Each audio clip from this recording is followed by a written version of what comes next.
Mula kay Abu Hurairah, isinaad ng Propeta Muhammad sallallahu alaihi wasallam, huwag kayong mainggit sa isa't isa. Huwag kayong magtaas ng presyo sa isa't isa nang may pagkukunwari. Huwag ninyong kamuhian ang isa't isa. Huwag ninyong talikuran ang isa't isa. At huwag kayong magdayaan sa inyong mga negosyo.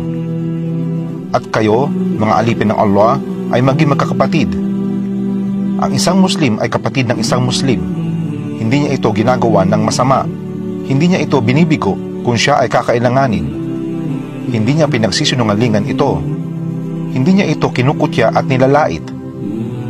Ang pagiging matuwid ay naririto. At itinuro ng Propeta Muhammad sallallahu alaihi wasallam ang kanyang dibdib ng 3 beses. Isang ganap ng kasamaan na ang isang tao ay mangutya ng kanyang kapatid na Muslim. Ang lahat ng sa Muslim ay ligtas mula sa ibang Muslim. Ang kanyang dugo o buhay, ang kanyang yaman, at ang kanyang puri.